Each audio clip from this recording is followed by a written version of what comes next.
launch. We have liftoff of Falcon 9. Payload deployed, Commander.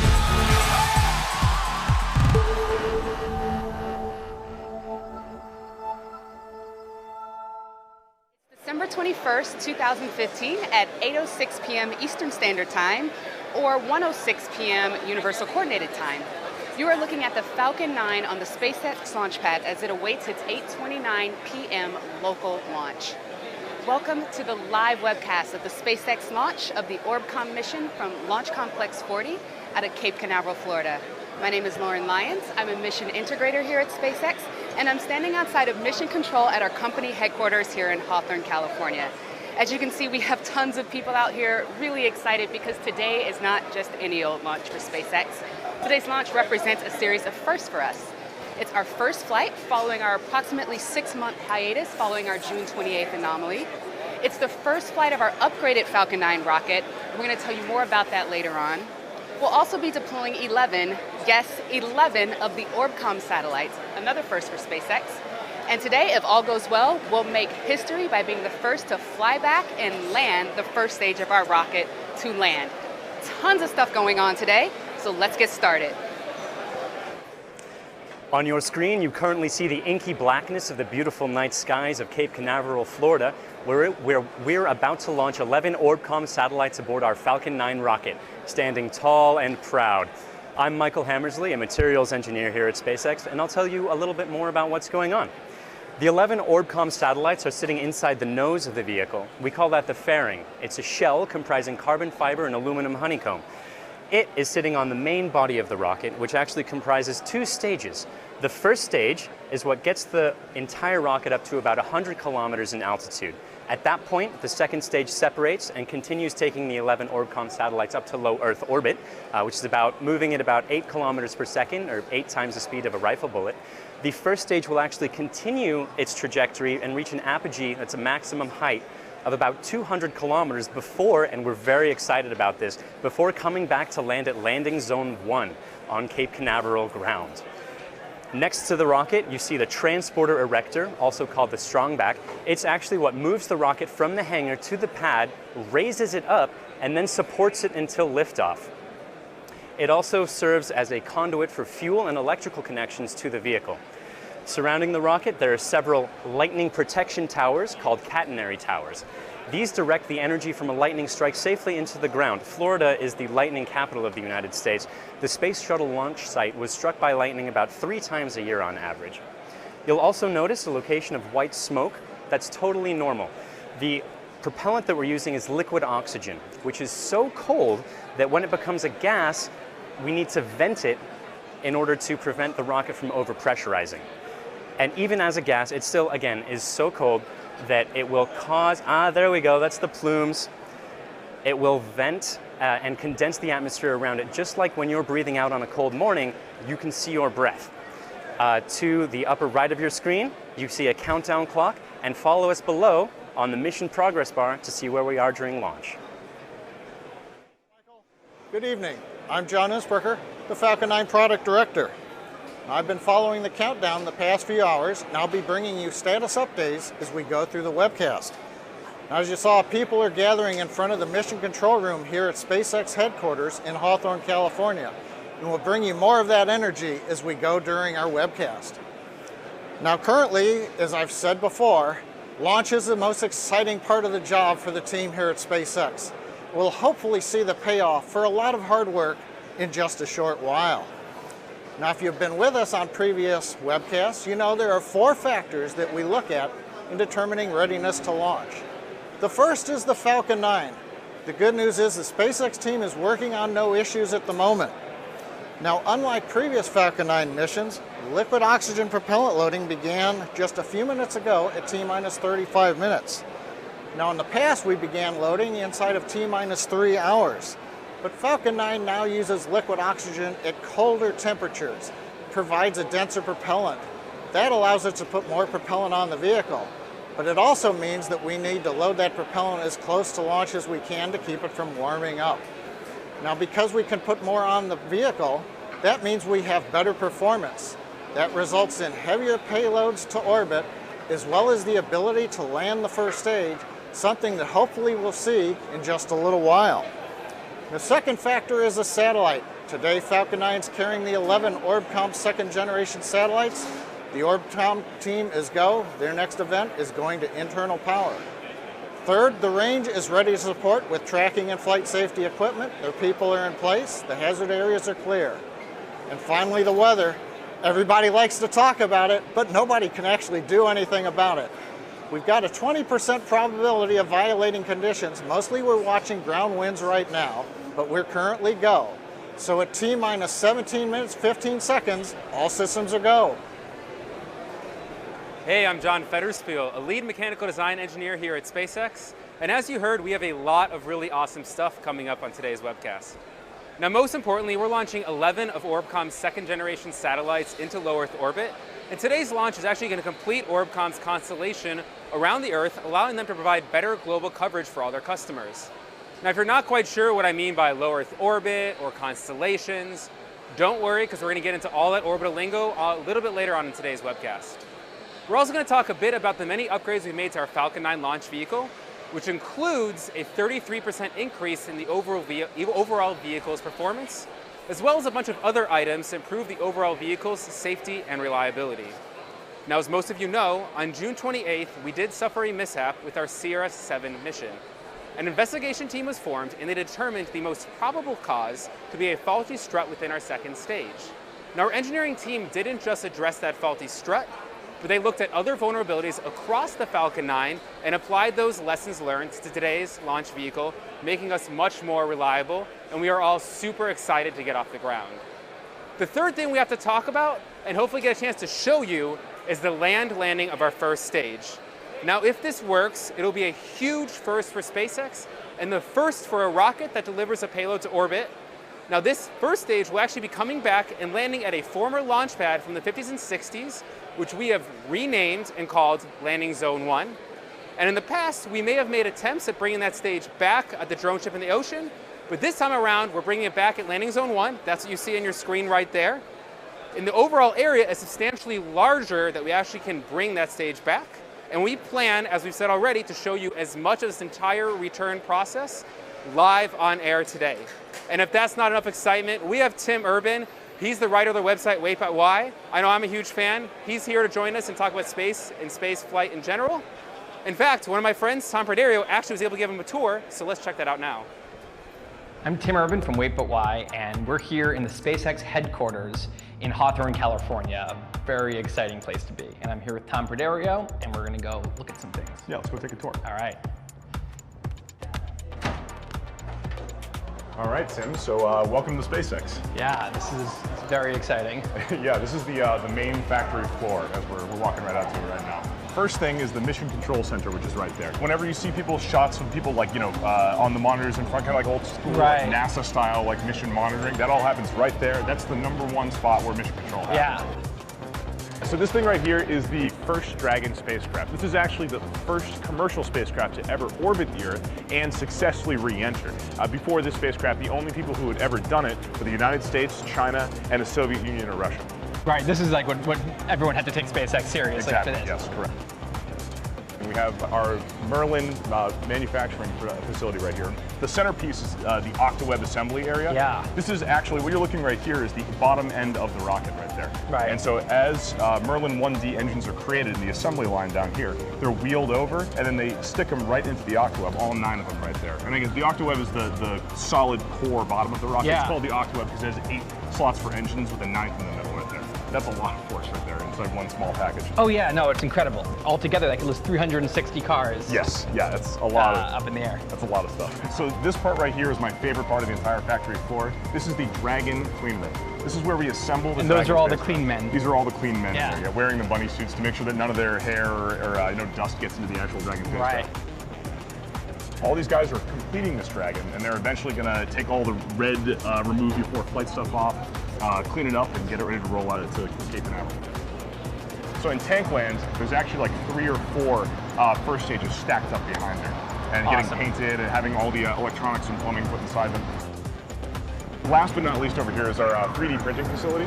So a lot of the parts are so Look at small that this. it's actually very difficult to make them with traditional manufacturing processes. So is it that it's cheaper and easier to make it 3D, or is it that this 3D is the only way to make this the way they want? It'd be very difficult to make some of these structures. Like, how would you mill this structure, right? It'd be very difficult to do. Right, you can't like do it in a mold or anything. Yeah, really, that exactly. So, easily. but if you 3D print it, you can print it anything. Okay, this is awesome. Thank you. Anytime. I can't believe this is your office. It sometimes shocks me too. The Falcon 9 is currently on the pad with 11 nearly identical Orbcomm satellites inside of its fairing. But why? Well, this comes down to two main things: the purpose of these satellites and the orbit that we'll be taking them to. So first, a bit about the purpose. Customers all over the world are looking to Orbcomm to provide communication services, such as remote monitoring of farming equipment on the ground, tracking delivery of trucks from point A to point B, and even monitoring the temperature of the goods in the backs of those trucks to make sure they get to the place that they need to be in good condition. But in order to do this, Orbcomm must provide them with continuous coverage, or a constant signal from the satellites to the receivers on the ground, and do it globally. And this is where their orbit comes into play. Falcon 9 is going to launch these 11 satellites to low Earth orbit, which in this case is about 620 kilometers high, which is approximately the distance from LA to San Francisco. So while that may be close, it's certainly not easy. Satellites in low Earth orbit have to move really, really fast in order to keep up with the curvature of the Earth as they're orbiting, to avoid deorbiting and crashing into the planet. In fact, they're going so fast that they make one orbit in only 90 minutes. So for a single satellite in low Earth orbit going at about 8 kilometers per second, as it zips past its receiver on the ground, it loses its signal. Hence the 11 satellites, which are forming what is called a constellation. With a constellation, as one of those little satellites zips past, there's another one right behind it to pick up that signal to provide that continuous coverage. And with these satellites being strategically placed around the globe, they can provide global coverage to their customers. These 11 satellites that we're launching today are going to join the 31 others that are already in Orbcomm's constellation on orbit, which includes 6 that Falcon 9 launched back in 2014. So we've been with Orbcomm for a while. They've been a great customer and a great partner, and we thank them for this launch today.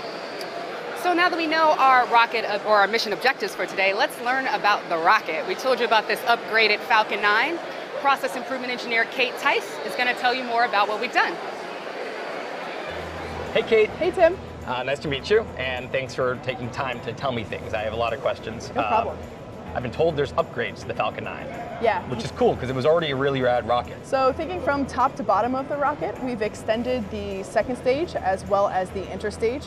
We now have densified propellant, liquid oxygen. We also have a 33% increase to our performance. It's taller, it's a longer rocket. Right. Why? We have extended the size of the second stage because we've decided to add more propellant to that engine. So we have extended the length of it as well as extended the skirt of the engine itself. Okay, right, so it's the skirt. Yeah. I've learned things. So the skirt is what I've been calling the belly. Yeah. All right, so the Falcon 9, it's the Falcon 9 because there's 9 of these. Yeah. But then there's this secret 10th engine, Yeah. because the second stage has one big engine. Yes. Why is it bigger than the others? Whenever we are ascending through the atmosphere as we launch from planet Earth, we have to escape the pull of gravity. So we need lots of engines tied together to help us do that. Once the second stage and first stage separate, first stage will come back down and re-land. Second stage will continue on. At this point, it's already in the vacuum of space, so the engine has to be a little bit different to operate in that new environment. Now, you said something about liquid oxygen, and I want to mention something about that because I thought that it was some fancy thing I didn't understand. And all liquid oxygen is really cold oxygen. So cold Air you breathe. that it's liquid. Yeah. And you need to take it with you because there's no oxygen in space, and Yeah. making it liquid allows you to take 1,000 times the oxygen per volume. It's 1,000 times denser. Yeah. But then you said in the upgraded Falcon 9, the oxygen is colder. So what does that Right. mean and why? We had chilled liquid oxygen before, also known as LOX. Now it's super chilled. So it's a lot colder than it was before, allowing the molecules to pack together tighter, and therefore allowing us to take more of those oxygen molecules with us into space. So still liquid, Yeah. but closer to the freezing point then. Yes. This is so interesting and so exciting. Thank you. We're at T-minus 8 minutes and 23 seconds and counting. We're still go here at SpaceX headquarters for an on-time launch. Earlier we had a go-no-go readiness poll at T-minus 38 minutes. That's where the SpaceX launch conductor verified the team was ready to enter the launch auto sequence and load propellants. We're now inside of 10 minutes. we're opening the pre-valves and beginning to chill in the Merlin engines in preparation for the ignition sequence right before 0 seconds. Liquid oxygen is continuing to load on the second stage. We'll finish liquid oxygen loading somewhere between T-minus 3 minutes and T-minus 2 minutes. Now we load propellant from the ground storage tank through umbilicals. The first stage gets loaded through an umbilical that plugs into the base of the first stage. You can't see that on the views that we're showing you on the camera. The second stage is connected with an umbilical that comes from the erector over to the base of the second stage. In a few minutes, we'll see the erector recline away from the Falcon 9. You may get a view of those umbilicals. We've got liquid oxygen, helium, fuel, and electronics all going to the base of the second stage. Currently on the spacecraft side, the Orbcomm spacecraft have transferred to internal power. Nothing left to do between now and launch. The range continues to be go. Weather continues to be go also. We've gotten the final balloon data at upper altitudes. We're go for the upper altitude winds. So at T-minus 6 minutes, 50 seconds and counting, all is go. Hi, my name is Trip Harris. I'm the manager of Falcon Recovery here at SpaceX. So right now we're standing on the landing pad. It's made of 282 feet in diameter worth of reinforced concrete. It's all designed to handle the loads of the rocket coming down and landing on it. One of Elon's stated goals is to bring down the cost of access to space. This is not only enabling reducing the cost of access to space, but enabling the bigger vision of getting to Mars. Compared to the drone ship, which is roughly 300 by 150, the usable landing area that this pad has is much bigger than the drone ship. The obvious issue that you have with landing on drone ship is the waves. The water moves, the drone ship moves. Having a completely perfectly still object that never moves is beneficial and does make the job easier. The primary plan is to land on land, but should there be missions that require downrange landing, the drone ship will still be used. Once it lands here, we don't have to ship it from, however many hundreds of nautical miles out at sea back to a port. It's right here within 1,000 feet of the processing area. So that's another area that we get a benefit from landing on land. After the vehicle launches, we get to stage set a couple minutes into flight. From that point, the first stage begins its re-entry, and we do a boost back burn to get the rocket turned around and heading back towards the pad. As the vehicle starts to descend through the atmosphere, we do a re-entry burn to slow the vehicle down. And then lastly, we do a final single-engine landing burn to do a soft touchdown. All of that happens between 6 and 10 minutes after launch, so it's pretty quick from the time we lift off to the time we land. I've always looked at what we're about to do here as one of those things that people will always remember where they were the first time they heard SpaceX landed a rocket, and it's going to happen right there. It's T-minus 5 minutes here, and I'm right back here now with Tim Urban from the creator of the website Wait But Why. It's your first rocket launch here at SpaceX. Yeah, this is weird. You guys have to land a very weird job. I'm freaking out a little. I don't know how you guys just do this all the time. Yeah, very exciting. It's extremely exciting right now.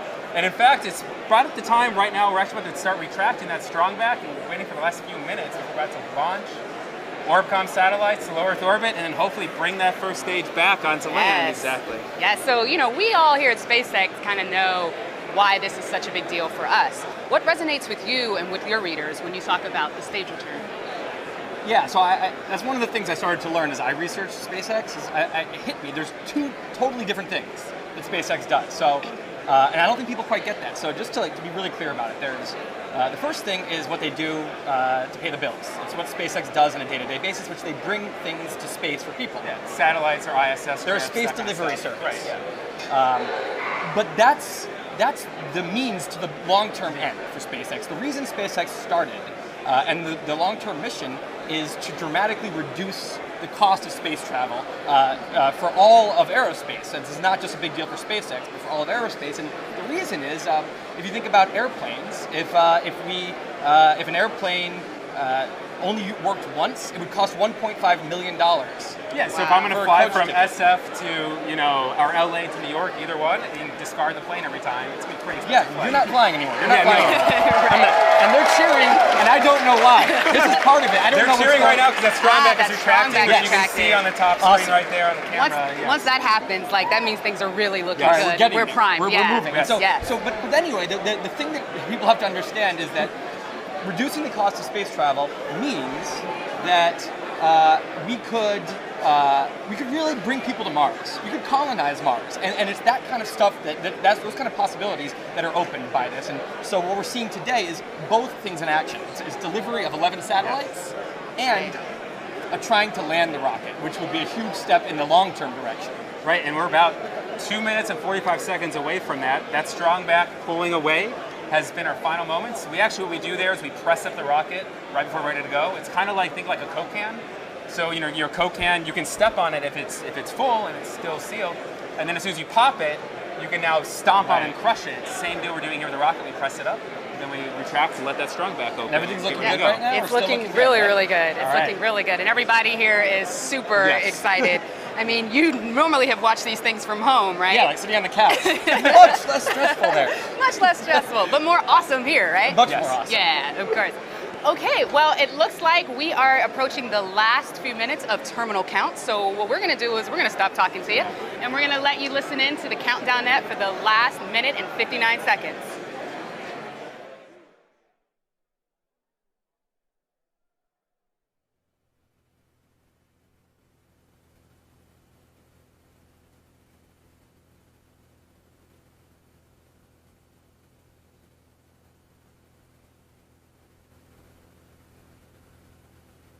Copy that on wind loads. Sim Team Frank on countdown 1. LD verify, go for launch. Loads look good.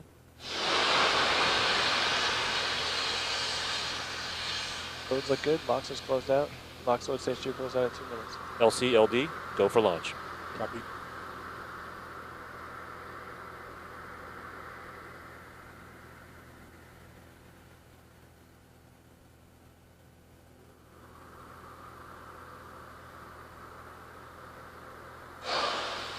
T-minus 1 minute.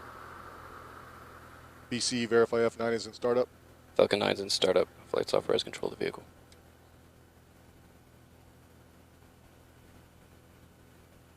Stage 1, Stage 2 pressing for flight.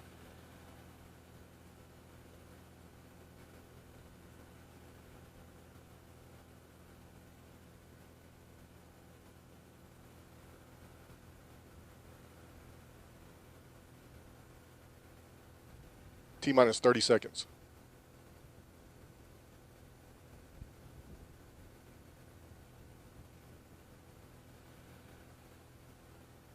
T-minus 20 seconds. Falcon 9 is configured at flight pressures. T-minus 15.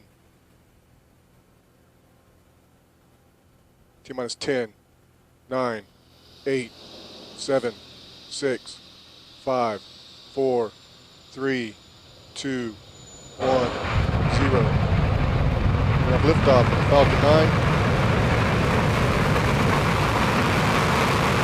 Falcon 9 is cleared the tower.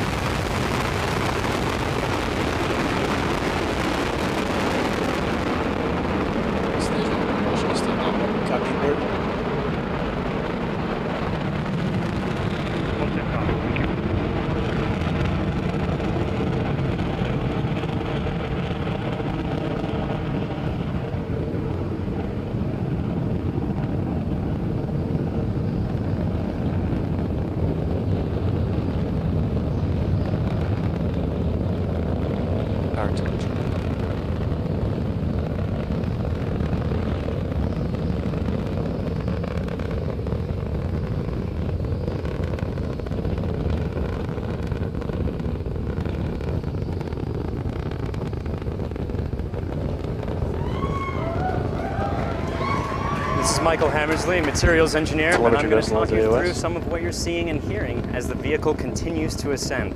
You can tell that we've had a successful liftoff initially. The Falcon 9 has cleared the towers, and it is rapidly approaching what's called maximum aerodynamic pressure. This is known as max Q.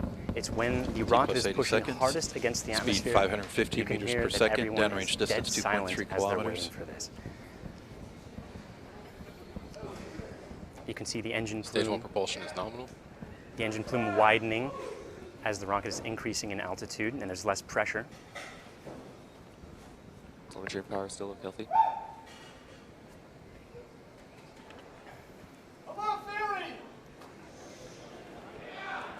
Impact has begun show. MVAC chill means that the second stage engine is preparing itself to ignite. Shortly after main engine cutoff, we're going to separate the stages and begin the second stage ignition. T plus 2 minutes. Speed 1.2 kilometers per second. Downrange distance 11 kilometers. Main engine cutoff approaching shortly.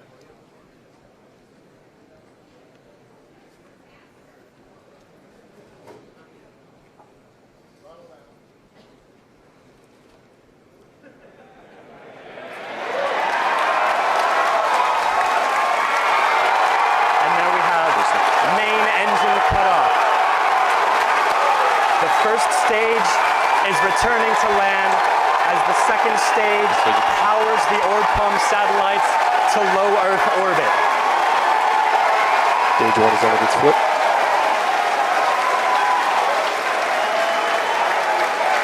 The fairings have successfully deployed.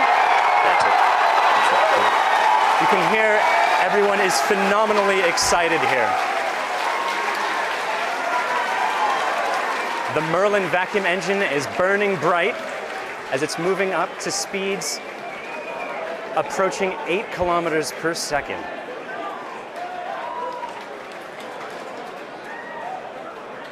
The first stage will soon begin its series of 3 burns to head back towards Cape Canaveral. First, it will reorient itself. It will reorient itself using cold gas thrusters. It will perform 3 more burns as it approaches landing zone 1.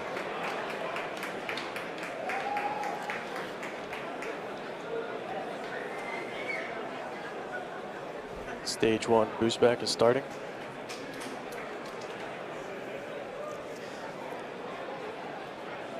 The boost back is the primary burn that will get the vehicle moving more slowly propulsion is nominal and heading back to Cape Canaveral.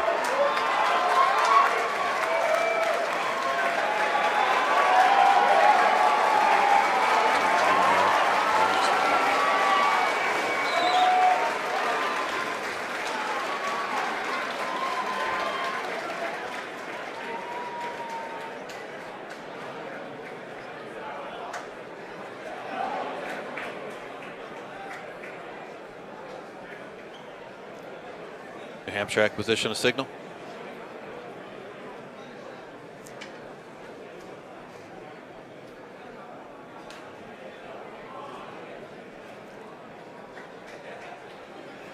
Man, that is awesome. We are well on our way to taking Orbcomm to orbit, and that boost back burn, that's the first step of a really intense process to get that stage 1 back on land, man. Yeah, like so many things just happened. My heart beat twice.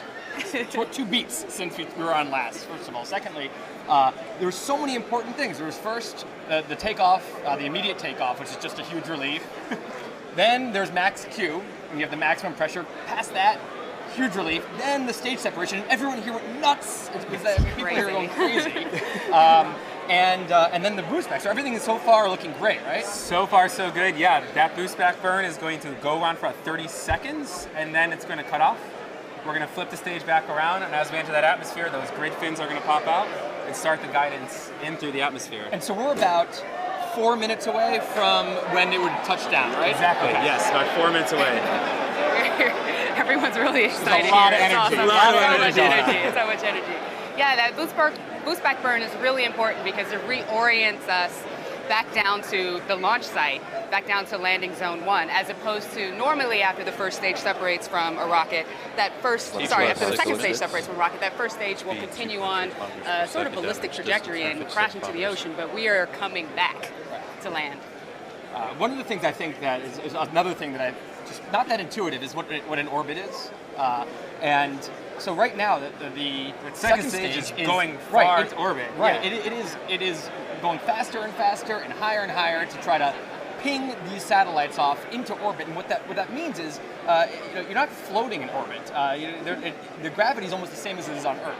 So what's happening is it's almost like the second stage is like a giant throwing the satellites as hard as it can, so that they're going 17,000 miles an hour. So you can basically curve around the Earth. They're falling, but they're going so fast that they're actually curving at the same curvature of the Earth. And Well, yeah, and I know the same thing. A lot of people that I think about think of space as just going up really high and back down, which is a lot of like space tourism kind of things. But what we're trying to do is we're trying to deliver satellites and stuff like that. They go super It's fast, really fast sideways. Which is why it's really hard to bring this stage back, because the faster you go, the harder it gets to actually come back as well. Yes. So, and also, you know, being able to get all of these satellites into that orbit, that's really hard. But then having 11 and getting them to maintain their orbit is also really difficult. But let's check in actually with John Innsbrucker for another update on how both the second stage burn is going and also how that first stage is looking too. We're at T plus 7 minutes, 30 seconds. Everything continues to go nominal, as we like to say here at SpaceX. Falcon 9 continues to power its way into orbit. The second stage is building up to 4.7 Gs of acceleration. Now currently we're about 2 minutes away from shutdown of the second stage engine to get into orbit. Engine performance continues to be nominal. I'm looking at the trajectory. We're going right down the middle of the track. That's good news. We're right where we want to be. For the first stage, you heard about the first boost back burn. Coming up in another minute or so, or coming up very shortly, is the entry burn, and then hopefully the landing burn. And you hear the cheering in the background.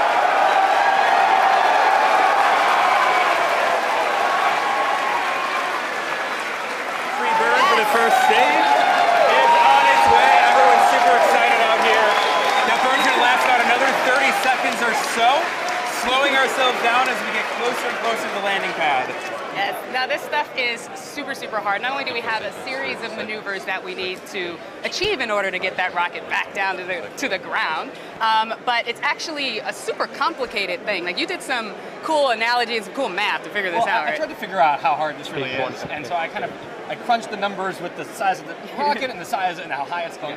What's happening with the first stage is it's like launching a pencil over the Empire State Building, having it reverse, come back down, and land on a shoebox on the ground in a windstorm. That's what's happening. That's the critical part. Yes, and I don't think I could throw a pencil over the Empire State Building and catch thing to try to do. And the crazy thing is, we're like 30 seconds away from this crazy maneuver. This extremely energetic room is a hush. Just getting the last burn is going in. Landing legs should be deploying in about 10 seconds or so. That is a view from the landing pad. That is that first stage coming back down to land at Cape Canaveral. History in the making, guys.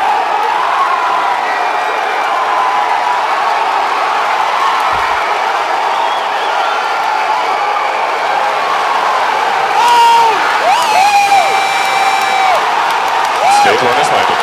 LZ-1, the Falcon is landed. Landing operators moving to procedure 11.100, section 3 on LZ-1 BNet and recovery net. Repeat, the Falcon has landed.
Landed the first stage of our rocket onto landing zone 1. It's standing up there straight and proud and beautiful. As you can tell, everybody here is going absolutely insane. And rightfully so. Huge first time this has happened. Moon here is just extremely exciting. Tim's so happy you can come out and join this. Yeah, this is unbelievable. This is the most exciting thing I've ever witnessed. Yeah, I've never seen a group of people more excited, like freaked out excited, like the looks and people's eyes there. And I gave someone a jumping hug. It's hard to understand what a big moment this is. Every single space agency in the world is watching this. This is, I mean, there's so many quotes of people in space agencies saying this will never be done. 5 or 6 years ago, people saying it's not possible to land the first stage, and they did it. You guys did it. It's a huge nice going. And we just got confirmation we have a successful, good order for second stage. We're making preparations to deploy the Orbcomm satellite. So we are on a nominal trajectory for the second stage as well.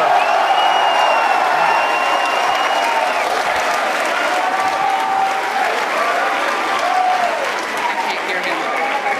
Point of my phone. This is such incredibly an exciting thing. It's important to remember that our primary mission is, in fact, to get those 11 Orbcomm satellites into orbit. There are going to be a series of 6 separation events, and in a moment, you will see the first 2 of the 11 Orbcomm Generation 2 satellites separating from the second stage of the Falcon 9 rocket. We have cameras for at least some of those deployments, and those will be coming along shortly as the mission continues to progress nominally. A couple quick facts about the Orbcomm satellites.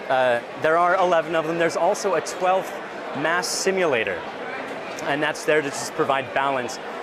Each satellite weighs about 172 kilograms, and it's for a total mass of just over 2,000 kilograms.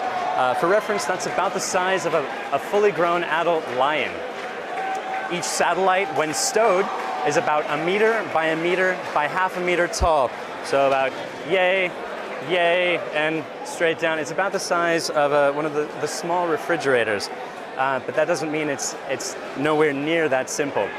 Fully deployed, the satellite actually extends out its arms 13 meters, about the size of a telephone pole. Now the 11 satellites are mated in 3 tiers. There are 4 farthest away, then 3, and then another 4 fairly close to the Merlin vacuum engine. And now the way that we're going to begin deploying them is with the 4 satellites on top, then the 4 satellites in the bottom, and then the 3 satellites in the middle. First spacecraft. And payload spacecraft we 1 and 2 have have been deployed. Visual confirmation of satellite deployment. Mission is continuing to progress nominally. We have 5 more satellite separation events.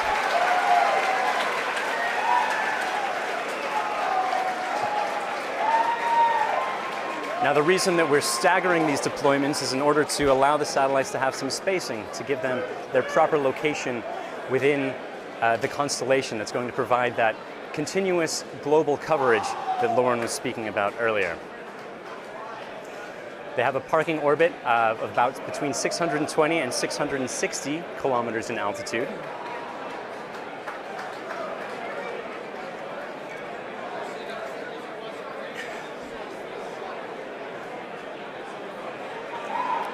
And we're waiting for confirmation of the next few sets of deployments.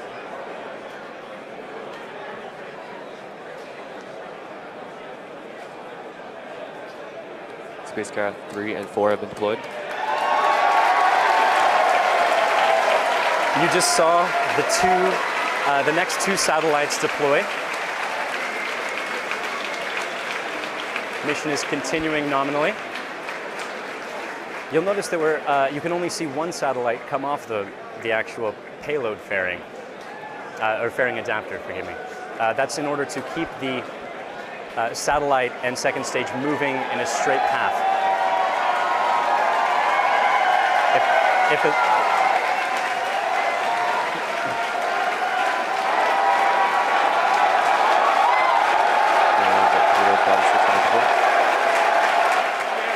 Satellite deployment. As you can hear, everyone here is just extremely excited that we both have a first stage that is sitting on ground, and also we are taking care of the nominal primary mission here. It's all about delivering those satellites to orbit as well. the secondary, the sugar on top, or whatever. The very Cherry on delicious, top was the first delicious stage cherry thing. on Well, top. because the worst thing that could happen is after this incredible moment, if something goes wrong here, it really would kill the buzz. So, we really, want to get this right now just to orient me and everyone up. So, CE, 3 have been deployed, correct? Correct. Yes. Out of Well, 5. 3 deployment sequences, 2 satellites per deployment. So Right. 6 have been deployed, which is just over half of them.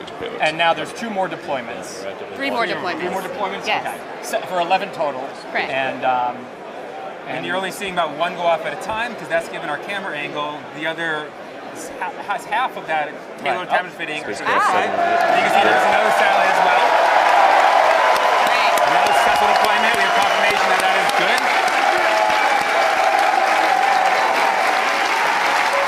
And just remember, that is a live view from space. That is the blackness of space. We are 620 kilometers in space right now. Nothing is cool. I mean, it looks like it's just sitting there calmly, and these things are coming out, and everything's going slowly. When the fact is, these things are going 17,000 miles an hour. And I kind of figured out once that if you're on the beach and something was going this fast out into the ocean, it would go over the horizon and out of sight in a half a second. That's how fast these are going. It's insane. And there's the like 4th we just got deployment. It's deployment another of the successful next one. deployment. There's one more.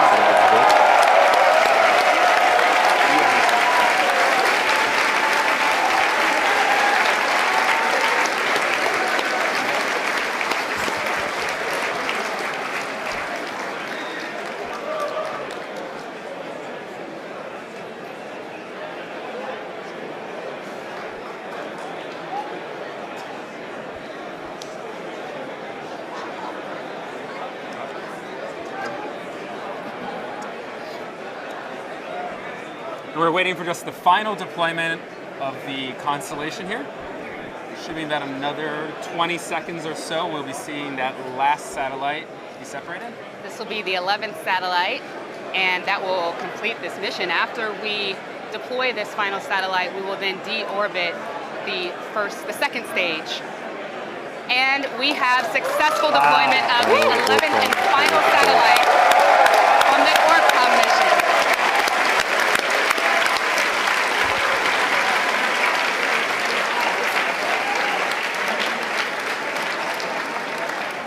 Is there another side?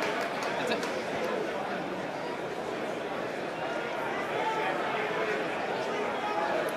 All right. And with the successful deployment of all 11 of these satellites, it is time for us to sign off today. This has been a wildly successful return to flight for SpaceX, a wonderful first flight of our Falcon 9 upgrade, and of course, the thing that got everybody really going crazy here, we made history today by landing the first stage of our rocket back on land in Cape Canaveral, Florida. Yep, thanks Orbcomm for today's mission, and special thanks to the Air Force 45th Space Wing for all their range support, as well as the FAA for licensing our mission. Make sure you stay connected with us on SpaceX, on Facebook, Instagram, and Twitter. And also, if you want to join us up here, SpaceX.com/careers. Come join the family. and definitely thank you as well, Tim, for joining us too today. Yes. Thank you guys. No one noticed I wasn't supposed to be here. And to all of you for watching, thank you for joining us here today and being a part of this historic day for SpaceX. All right, thank you again for hanging out with us today. And remember, the goal is Mars because nobody wants to go back to Jakku.